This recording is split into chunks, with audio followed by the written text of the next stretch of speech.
Ravi Prakash Siliconandhra hospital Kuchipudi super speciality వైద్య సేవలు పూర్తిగా ఉచితం.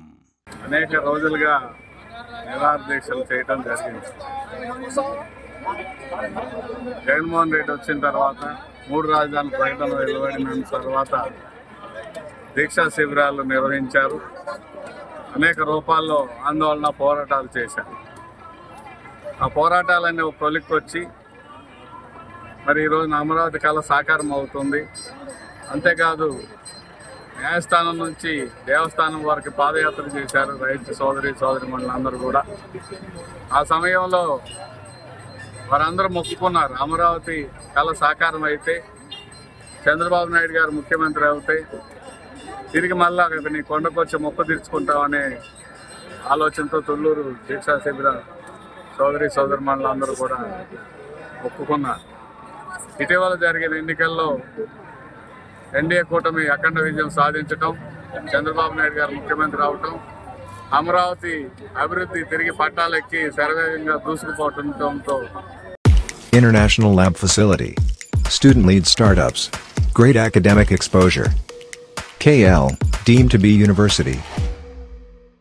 శిబిరం నుంచి తిరుపతి దేవస్థానానికి బయలుదేరిన సందర్భంగా ఈ రోజున అందరూ కూడా ఇక్కడ నుంచి మొదలుపెట్టారు. వీరొక్కరే కాదు, చాలామంది ఈ ప్రాంతానికి చెందిన పేదలు, రైతులు, అన్ని వర్గాల ప్రజలు రకరకాలుగా మొక్కుకున్నారు.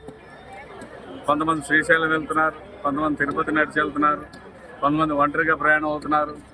ఇటీవల కాలంలో కనకదుర్గమ్మకి పొంగళ్ళు పెడుతూ విజయవాడ వాక దుర్గా టెంపుల్ దాకా నడిచి వెళ్ళారు. అంతేకాదు కొంతమంది గుణదల మేరీ మాతకు కూడా మొక్కులు చెల్లించుకున్నారు. Research-based education, SAP, PEGA certifications, entrepreneurship. KL, deemed to be University. నిన్న పెన్షన్ల పంపిణీ సందర్భంగా మైనార్టీ మహిళల దగ్గరికి వెళ్ళి పంపిణీ చేసే సందర్భంలో వాళ్ళు చెప్పారు, అజ్మీర్ దర్గాకి చంద్రబాబు నాయుడు గారు ముఖ్యమంత్రి అయితే వస్తామని, అజ్మీర్ దర్గాకి మొక్కున్నాం, మేము మొక్కు తీర్చుకోవడానికి వెళ్తాం అని వాళ్ళు తెలియజేస్తున్నారు. వీరు అని లేదు, వారని లేదు, ఈ మతం అని లేదు, ఆ మతం అని లేదు. కొంతమంది వెంకటేశ్వర స్వామి అనంతవరం గుడిలో మొక్కున్నారు.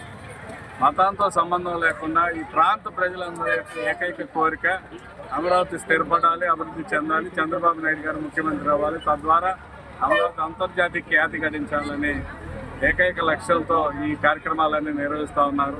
చాలా సంతోషంగా ఉన్నారు. ఈ సంతోషం మరింతగా విస్తరించాలని, ఈ ప్రాంతం అభివృద్ధి చెందాలని నేను కూడా ఈ స్థానిక శాసనసభ్యుడిగా కోరుకుంటూ ఇందులో భాగస్వామ్యం. మరిన్ని వీడియోస్ కోసం ఛానల్ ని సబ్స్క్రైబ్ చేయండి, లేటెస్ట్ అప్డేట్స్ కోసం వాట్సాప్ ఛానల్ ని ఫాలో చేయండి అండ్ లింక్ డిస్క్రిప్షన్ లో ఉంది.